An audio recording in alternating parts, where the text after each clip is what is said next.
नमस्कार, आदाब। मैं सितार नवाज छोटे रहमत खां गोवा दूरदर्शन के इस माध्यम से आप सभी संगीत प्रेमियों और दर्शकों का हार्दिक स्वागत करता हूं। पिछले कई वर्षों से गोवा में अनाम प्रेम नामक संस्था रुद्रवीणा का प्रचार और प्रसार का काम पूरे निस्वार्थ और निरपेक्ष भावना से करने में लगी हुई है। आज मैं अनाम प्रेम संस्था की ही ओर से एक विशेष व्यक्ति की मुलाकात लेने के लिए यहाँ इस स्टूडियो में उपस्थित हूँ।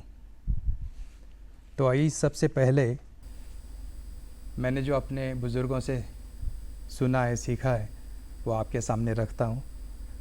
ज़ोर शोर से खंडार गाए, तानबाजी नौहार की, अलाप चारी डागुर सुनावे, मधुर बानी गुबरहार की। अर्थात भारतीय संगीत की संगीत शास्त्र की में गायन की विभिन्न शैलियाँ, उसका वर्णन इन पंक्तियों में मिलता है। जैसे कि खंडार यानी आगरा, नौहार यानी जयपुर और गुबरहार माने ग्वालियर, और अलाप अगर सुनना है तो डागरों से सुनना है। तो आइए आज हम उसी डागर परंपरा की 20वीं पीढ़ी के कलाकार उस्ताद मोही बहाउद्दीन डागर जी आज हमारे स्टूडियो में उपस्थित हैं और उनसे मुखातिब होते हैं।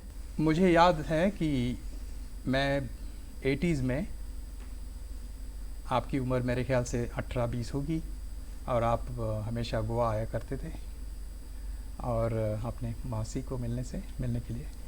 तो आपको सब लोग प्यार से नसीम या बबलू के नाम से बुलाते थे।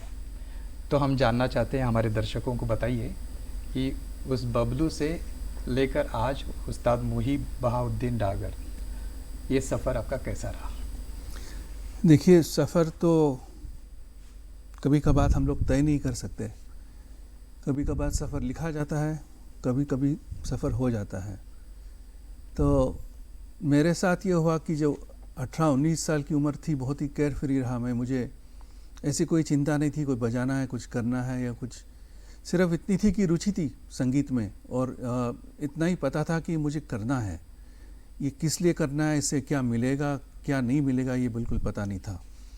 फिर 1990 में हमारे उस्ताद गुज़र गए, उस्ताद ज़िया मोहीउद्दीन डागर, जो मेरे पिताश्री भी थे।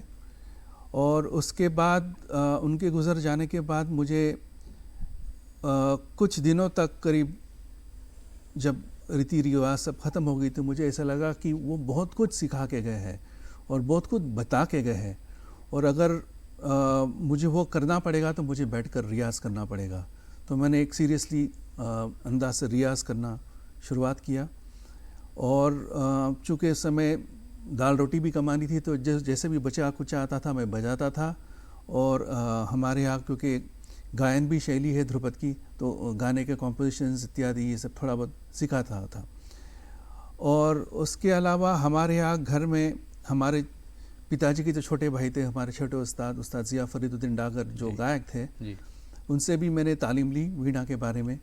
और हमारे पिताजी के सबसे वरिष्ठ जो शागिर्द है अभी, पुष्पराज कोष्टी जी, जो सुरभार बजाते हैं, उनसे भी वो मुझे काफ़ी लेके बैठते थे कि बैठ के आप बजाइए, इसको करिए, देखो इसको यूँ होता है। मुझे कुछ प्रॉब्लम्स होते थे, मैं उनसे पूछता था। अच्छा। फिर जो फिल्म मेकर थे मणि कौलजीत, उनको लगा कि उनका ये दायित्व था कि वो मुझे सिखाए जो उन्होंने मेरे पिताजी से सीखा। तो हर संडे उनसे करीब 1.5-2 साल के लिए मुलाकात होती थी। उससे उन्होंने जो भी पढ़ा था शास्त्र के बारे में, संगीत सार में, इसके उसमें मान कुतूहल में, उसके बारे में मुझसे शेयर करते थे। और सबसे इम्पॉर्टेंट चीज़ उन्होंने मुझे बताया कि शब्द कैसे, आपके घराने के शब्द कैसे होते, उन शब्द को कैसे काटा जाता है, उन फ्रेजेस को कैसे बनाया जाता है, और उसका व्याकरण क्या है, ये उन्होंने बैठ के मुझे समझाया। और उसके बाद फिर कुछ सालों के बाद फिर हमारे उस्ताद से, छोटे उस्ताद से हमने फिर गाने की भी तालीम शुरुआत की, क्योंकि वीणा चाहे वो गाना को कॉपी करता है, उसकी एक परछाई है, और गाने के साथ उसका आदान प्रदान है। तो वो जो 10 लक्षण है उसमें से मानते हैं कि 7 लक्षण वो वीणा गाने में से लेता है, और वीणा और गाना भी वीणा से लेता है। तो इसमें उनसे थोड़ी ट्रेनिंग रही कि शब्द कैसे इस्तेमाल करना, कैसा करना है, कॉम्पोजिशन में कैसे गाना। और दूसरे जो हमारे पिताजी के शागिर्द थे, जो यहाँ वहाँ जो अमेरिका में इत्यादि, जिन्होंने पिताजी की रिकॉर्डिंग की थी, उन्होंने सब उनकी रिकॉर्डिंग भी जो उन्होंने सिखाया था वो रिकॉर्डिंग भी उन्होंने कुछ हमको भेज दी कि इसको सुनो। हालांकि उस समय इतनी मतलब मेरी अक्ल नहीं थी कि उस रिकॉर्डिंग से मैं कुछ निकाल लूँ। सुनते थे हम लोग ऐसे। फिर और भी बहुत लोग थे जो इसमें ऐसे लोग थे जो पिताजी के साथ बहुत साल के लिए रहे। तो उन्होंने मुझे काफ़ी सहायता की कि बोले तुम बजाओ, देखो। मुझे उन सबको पता था कि बजाना काफ़ी अच्छा है, शुरुआत में ये है, और बहुत से लोगों को भी पता था। और कुछ लोग ऐसे दुश्मन भी थे जिन्होंने कहा कि भाई तुमको कुछ नहीं आता है, तो उससे भी एक प्रेरणा बनी कि चलो बैठ के करना है। तो हर तरह के लोग आगे पीछे रहे और एक तरह से सपोर्ट रहा। और पिताजी ने हमें 2 राग सिखाए थे और कहा था कि उन्हीं पे ध्यान देना है। तो उन पे ध्यान देते थे, धीमे धीमे बाकी के और राग खुलते गए। और इस तरह से आज और कुछ राग खुल गए हैं। और अभी भी बहुत सी चीज़ें ऐसी हैं जो हमें करनी पड़ती है, और जिनके बारे में वापस से विचार करना पड़ता है कि पहले कुछ अलग तरह से सोच रहे थे और अब अलग कर सोच रहे। लेकिन एक सहारा हो गया जिंदगी के लिए संगीत का। तो अभी भारतीय संगीत में अपने क्षेत्र में जितने भी वाद्य हैं उनको 4 वर्गों में रखा है कि घन वाद्य, सुशीर वाद्य और चर्म वाद्य जैसे कि पखावज, और तंतुवाद्य में फिर 2 वर्गों में रखा है उनको, तत् और वितत, जैसे कि प्लक्ड इंस्ट्रूमेंट और गज से बजने वाले, मिजराब से बजने वाले से। तो आपका साज जो है रुद्रवीणा, इसको ये तो उस ग्रुप में आता है जहाँ पे मिजराब से या उंगलियों से नख मुख वीणा बाजे। तो इस साज को कैसे आप बजाते हैं, और इस साज के बारे में कुछ थोड़ा आप हमारे दर्शकों को बताने से अच्छा तो बेसिकली लेफ्ट हैंड जो होता है, ये इससे हम या तो घर्षण का या स्लाइडिंग का उपयोग करते हैं, या तो खींचने का भी उपयोग करते हैं। जैसे या ये हुआ। इसके अलावा यहाँ लरज का तार है, उसको छोटी उंगली से बजाया जाता है, या तो अंगूठे से बजाते हैं। उसके अलावा ये जो 2 मेन राइट हैंड की जो बीच की उंगली है और ये फर्स्ट उंगली, इससे पहले इस स्ट्राइक करते हैं, और चिकारी का यहाँ पर छोटी उंगली से करते हैं। इसके अलावा हम कभी हस्त से भी ये माउंट ऑफ विनेस से भी उसका ये किया जाता है। और जैसे आवाज, इसको अगर रोकना है तो इसका भी इस्तेमाल होता है।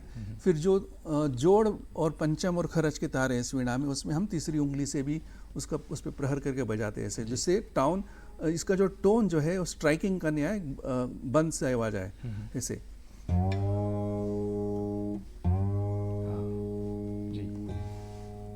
और उसके अलावा दूसरे टेक्निक्स है लेफ्ट हैंड की, आपने कृंतन क्रिया, आपने फिर अलग सी चीज़ें की, तो इन सब का कॉम्बिनेशन मिला के फिर उसको वाक्य में इस्तेमाल करके उसका। अच्छा, एक और बात आपसे पूछनी थी कि ये साज एक छोटा ख्याल में चीज़ हमने जो सुनी है, आद महादेव बीन बजावत 49 कुटतान जी। तो मैं आपसे पूछना चाहता हूँ कि आदि योगी महादेव जी, उन्होंने इसका आविष्कार किया, ऐसा सुनने में आता है। तो कहाँ तक आपके विचार जानना चाहता हूँ। ये हम ये चीज़ को मानते हैं, क्योंकि जैसे हमारी संस्कृति है हिंदुस्तान में, हम जब कोई चीज़ बनाते हैं तो उसको अपना नाम नहीं देते। तो जिसने भी इस वीणा को बनाए होगी वो महादेव जी के भक्त रहे होंगे, क्योंकि रुद्र वीणा का आविष्कार जो है मेरे ख्याल से 11 और 12 शताब्दी के आसपास हुआ है। उसके पहले मतंगी वीणा थी। हाँ, तो तब ऐसा इसकी कहानी इस तरह से मानते कि जो दंडी है ये पार्वती जी का हाथ है। फिर उन्होंने उनकी पार्वती जी की टूटी हुई चूड़ियाँ लेकर पर्दे बांधे। अच्छा। फिर उन्हें 7 केश अपने तोड़े और उसको 7 तार करके उसको इस्तेमाल क्या बात। किया। उन्होंने यहाँ पर ब्रिज लगाया क्योंकि यहाँ से सब साउंड आती है। अच्छा। ये ब्रिज इसको हम सरस्वती जी मानते हैं जी। उसके साथ उनका ये वाहन है, पीकॉक है। और उन्होंने 7 खुंटियाँ लगाई जो तारों को जगह में रखते हैं, वो सप्तऋषि की प्रतीक है। और ये जो 2 तुम्बे हैं, इन्हें हम पार्वती के स्तन भी मानते हैं और इन्हें ब्रह्मा और विष्णु भी मानते हैं। और इसके पीछे तरफ एक खुला है और जहाँ से साउंड बाहर आती है, उसे हम नाभि कमल भी मानते हैं। उसके अलावा आड़ा लगा दिया गया जिसको हम द्वार मानते हैं, जहाँ से हम स्वर्गलोक में जाते हैं, इसलिए यहाँ पर 2 हाथियों का इस्तेमाल किया गया है। उसके फाइन ट्यूनर्स के लिए उन्होंने हंस लगाया क्योंकि वो बारीक जो भी चीज़ें उनको ये करने के लिए। और इस वीणा का डिज़ाइन थोड़ा बीन से थोड़ा अलग होके इसके अंदर हम लोग ने मतलब पिताजी का डिज़ाइन था नीताई बाबू कन्हैयालाल के साथ मिलकर कलकत्ता के, तो उन्होंने यहाँ पर शेष नाग लगाया। अच्छा। क्योंकि इसके 2 रीज़न है। एक तो मैथोलॉजिकल रीज़न है जिससे कि वो उन्होंने जो ओशन का जो उन्होंने घोटा था, जिससे स्वरंग उसमें मानते कि उसमें सोमरस निकला था और उनको ऐसे स्वर के समान माना जाता है। कि उसमें एक मिठास होती है। और दूसरा है कि इस पहले जो वीणा थी वो बेंड होती थी। अच्छा। तो उसको यहाँ से अगर आप इस तरह से ढलान दें तो ये पूरा टेंशन यहाँ इस शेषनाग पे गिरता है और वो डांड बाद में बेंड नहीं होती। क्या बात है। उसके अलावा पीकॉक के अंदर एक हॉलो चेम्बर बनाया गया जिसके अंदर यहाँ से साउंड इसके अंदर से ट्रैवल होके और फिर ये दांड में जाती है और फिर दांड में 2 आउटलेट्स है, उसमें से तुमरे में जाती है। जी। तो आप कुछ और कोई कॉम्पोजिशन सुनाएं हमें। हाँ बिल्कुल।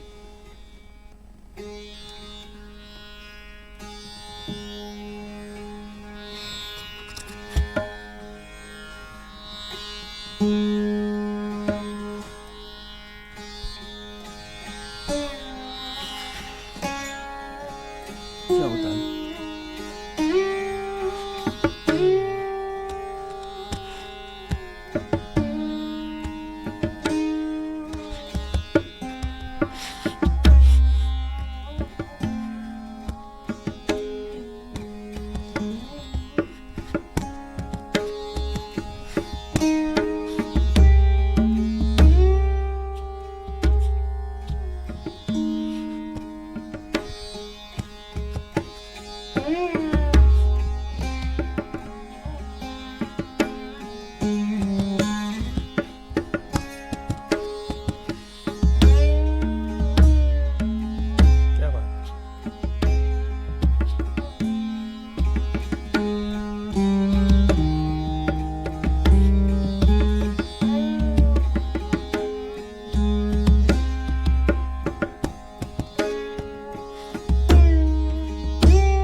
अच्छा, आपने काफ़ी कुछ जानकारी इस साज़ के बारे में हमारे दर्शकों को दे दी है। इसके बावजूद मैं आपको एक ख़ास बात पूछना चाहता हूँ, वो ये है कि दक्षिण भारत में जो सरस्वती वीणा इस पोज़ में बजाते हैं रख जी के, जी और अक्सर हमने देखा है कि बीन वादक या रुद्रवीणा जो बजाने वाले कंधे हाँ पे कंधे पर रख के वज्रासन में बैठ के जी। बजाते हैं। तो ये क्या ख़ास वजह रही होगी और इसका पूरा श्रेय आपके पिताश्री को जाता है, तो इसके बारे में हम जानना चाहते हैं आपसे। तो जो बीन जो बनती है वो बाम्बू की बनती है बराबर। और उसका जो टोटल जो वज़न होता है सब 3.5 या 4 किलो होता है, सही है, क्योंकि वो कंधे पे बजाना है, वज्रासन में बजाना है, बिल्कुल तो उसको आप ज़्यादा घंटे तक उसको ये नहीं कर सकते। बराबर।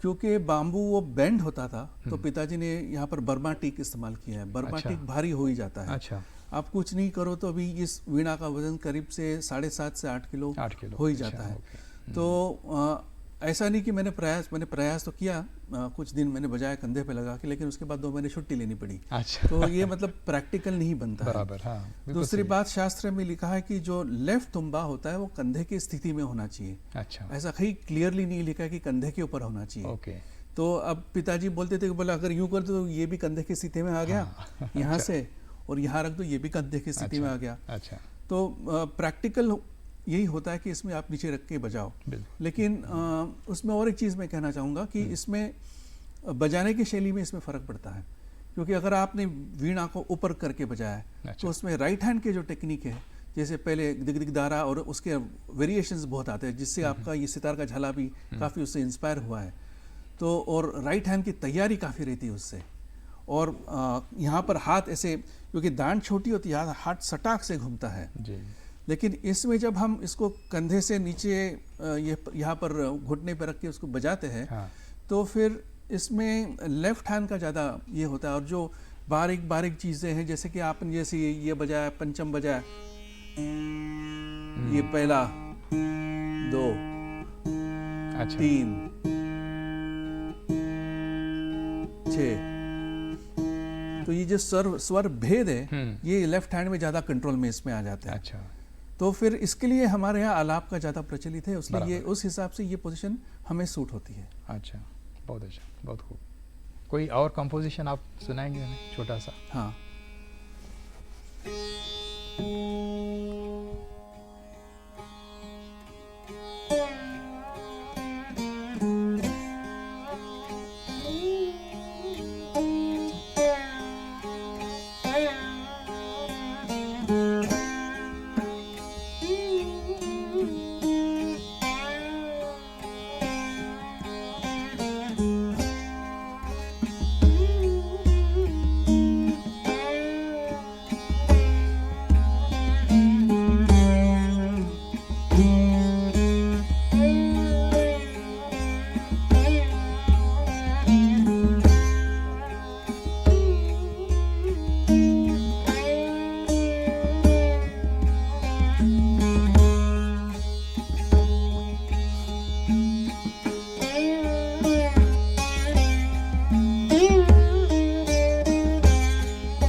खूब। तो अपने ध्रुपद धमार शैली में इस ताल को उसूल फाख्ता, जी, तो सूल उसे उसको शॉर्ट में सूल कहा गया है। जी, नहीं, सूल अलग होगा, धा गिड़नक धिक गिड़नक धिक गिड़नक उसका। अच्छा। ये धा गे दिन ता अच्छा, गे अच्छा। धा, इसको हम सादरा के हिसाब से चलते हैं, अच्छा, क्योंकि सादरा के हमारे हिसाब यहाँ से। जो कॉम्पोजिशंस लिखे हैं वो मोस्टली सादरा के हिसाब से ही लिखे गए अच्छा, हैं। अच्छा, तो ओके। जो धिन ना उस हिसाब से लिखे गए, क्योंकि दूसरा धा धिन ता धित्ता दूसरा वाला ठेका, जी, उसमें जी। वो उसका वजन अलग हो जाता है, तो इसलिए हम इसी को इस्तेमाल करते हैं। निसर्ग ने हमको कितना कुछ सिखाया है। जी। वो एक पक्षी जो जिसको कहते हैं उसूल फाख्ता, जी, वो 5 में गाता है वो। 5 में गाता है। तो इसीलिए उसको जी, उसूल ताल उसी से आया जी। है ना। तो निसर्ग से बहुत कुछ सीखा है हम लोगों ने। बहुत खूब। तो मैं एक और सवाल आपसे पूछना चाहता हूँ कि आज के समय में काफ़ी कुछ लोग सीखने के लिए इच्छा है लोगों की, और कैसे आज के समय में आपको कैसे लगता है कि ये साज लेकर कैसे आगे बढ़ सकते हैं? ये अभी तो आज के समय में ऐसा हुआ है कि बहुत ज़्यादा गहरा इंटरेस्ट है, और बहुत से जहाँ जहाँ जाते हैं एक आध कोई कहता हमको सीखना है, तो सबसे पहली चीज़ हम ये कर रहे हैं कि हम वीणा बनाने वाले तैयार कर रहे हैं। बराबर। ताकि क्योंकि तैयार वीणा अगर नहीं हो तो फिर आदमी बजाएगा क्या। सही बात है। तो वो एक 2-3 लड़के हमने सोर्स किए हैं कि जो अभी आगे चल के अगली पीढ़ी में बनाएंगे। अच्छा। और उसके अलावा काफ़ी स्टूडेंट्स हैं, क्योंकि ये ज़माना इतना बदल गया है हाँ। कि जो यूट्यूब से और स्पॉटिफाई से इन बच्चों को इतना एक्सपोजर मिल चुका है, सही है जी। तो ये लोग एक तरह से अपने कान और अपना मन तैयार करके आते हैं कि हमको ये करना है। राइट। सिर्फ उसमें एक दिक्कत ये है क्योंकि स्पॉटिफाई और यूट्यूब पे इनको बटन दबाने से मिलता है, यहाँ पर इनको थोड़ा समय बिताना पड़ेगा। अच्छा। तो जैसे आपको पता ही है कि 8-10 साल तो कहीं नहीं जाते, हाँ। बैठ के उनको करना पड़ेगा। सही। यही है, लेकिन है अभी रुचि बड़ी है, और इस समय मेरे ख्याल से मेरे जैसे ध्यान में 30 या 40 बच्चे सब दूर सीख रहे। ज्योति हेगड़े जी के पास है, सुबीर हाँ। मिश्रा जी के पास है जी। फिर ये अपने कास्टन के पास भी सीख रहे हैं कुछ लोग, और अपने जो दिल्ली के थे, जो धारवाड़ में, हाँ, फरीदी देसाई जी, उनके पास भी बच्चे सीख रहे हैं। और भी बहुत लोग हैं जो यूट्यूब से सीख रहे हैं, कर रहे हैं, विदेश में भी है, हिंदुस्तान में भी इनको वीणा के प्रति कुछ रुचि अब पैदा हुई है और वो सीखना चाह रहे। तो आने वाले 15 वर्ष में हमें एक सम टोटल मिलेगा कि इसका क्या हो रहा है, क्योंकि इसमें से कितने बनेंगे, क्या करेंगे, उसमें से अच्छा ही रहेगा, लेकिन क्योंकि कुछ जो नहीं बनेंगे वो उसको सिखाएंगे, बराबर, और जो नहीं सिखाएंगे वो इसके कम से कम बारे में अच्छी बातें करेंगे, कुछ प्रचार करेंगे, तो भविष्य मुझे लगता है काफ़ी ब्राइट हो सकता है इससे। तो आपका क्या मैसेज रहेगा कि आज के युवा पीढ़ी के लिए? मैसेज वही है जो हमारे उस्तादों का था कि धीरज रख के सीखे, जल्दी नहीं करे। और दूसरी बात, थोड़ा अभी इस ज़माने में इतनी चीज़ें स्टेबलाइज हो गई है। जैसे आप जानती होंगी, जब आपके ज़माने में थे, आप या तो कॉमर्स में पढ़े, अब या तो कॉमर्स में जाना पड़ता था तो एक लाइन में आप चले जाते थे, चार्टर्ड अकाउंटेंट बने या फलाना बने या क्लर्क बने या जो भी बने। साइंस में गए तो आपको डॉक्टर बनना है, इंजीनियर बनना है। आर्ट्स में आओ तो बहुत ही ढीला था, तो बोलते थे जिनको समझ में नहीं आर्ट्स में है। लेकिन आज के ज़माने में मैंने देखा है कि आर्ट्स और साइंस और कॉमर्स में ऐसा कुछ फ़र्क नहीं रहा, और लोग आज के जो बच्चे बहुत होशियार है, अपने आप को कैसे सफाई कैसे करना, पैसे कैसे कमाना है, अपने आप कैसे रखना, क्या करना। तो मैं उनसे एक गुजारिश करूँगा कि ये ज़्यादा पैसे की तरफ संगीत अगर करना है, कोई भी हो, कुछ भी, सितार हो, तबला हो, पखावज हो, वीणा हो, गाना हो, तो थोड़ा पैसे के बारे में कम सोचे, क्योंकि वो उसमें थोड़ा धीमे आता है। नाम, शोहरत, पैसा थोड़ा धीमे आता ज़रूर है। सरस्वती जी की विद्या है तो मतलब आपको किसी के आगे हाथ ऐसे मांगना नहीं पड़ेगा। बिल्कुल सही कहा। मतलब इस दशा तक नहीं आती आदमी की कि उसको एकदम हालत ख़राब हो। बहुत ही कम ऐसे ये होता है, वो किसी का स्ट्रगल रहा तो हुआ। लेकिन अभी स्कोप बहुत बड़े हैं, बहुत सारे फेस्टिवल्स हो रहे हैं, बहुत सारी अपॉर्चुनिटीज़ बढ़ी है। तो जो संगीत बच्चे सीखे उनको थोड़ा इत्मीनान, शांत रख के इन चीज़ों को करना चाहिए, और अब करने की बहुत गुंजाइश बहुत बढ़ गई है। क्या बात है। चलिए, आप इतना कष्ट उठाकर गोवा तक आए, और दूरदर्शन की ओर से मैं आपका बहुत बहुत आभारी हूँ। हमारा सौभाग्य। और बड़ी अच्छी जानकारी मिली यहाँ के अपने दर्शकों के लिए। तो मेरे ख्याल से वो लोग भी चाहेंगे कि सीखें, कुछ समझें। ये इतना पुराना साज है जो कि हमारे घर पे भी है, जी। मगर हम लोग सितार में ज़्यादा हैं, जी। तो ये साज तो है अपने घर पे, जी। तो ये साज के बारे में जानना सीखना बहुत ज़रूरी है ताकि हम इसको ज़िंदा रख सकें। जी। तो बहुत बहुत आभार गोवा दूरदर्शन की ओर से। और धन्यवाद। अगर आपको लगता है तो एक छोटा सा कुछ आखिर में अंतिम में आप अच्छा, कुछ बजा के यहाँ पे। मैं अंतिम में बजा के नहीं कि मैं कुछ बातें समझा देता हूँ। बिल्कुल, जैसे हाँ। हमारे चलिए। यहाँ कैसे इसको बजाया जाता है। अच्छा। तो तानपुरा बजा रहे, तो जैसे शब्द का प्रयोग कैसे आ र न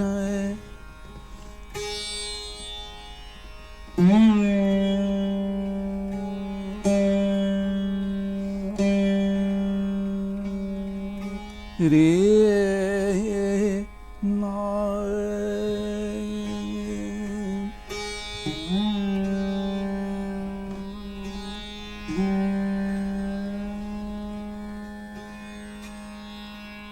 ते तय रा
तो इस तरफ से आप शब्द है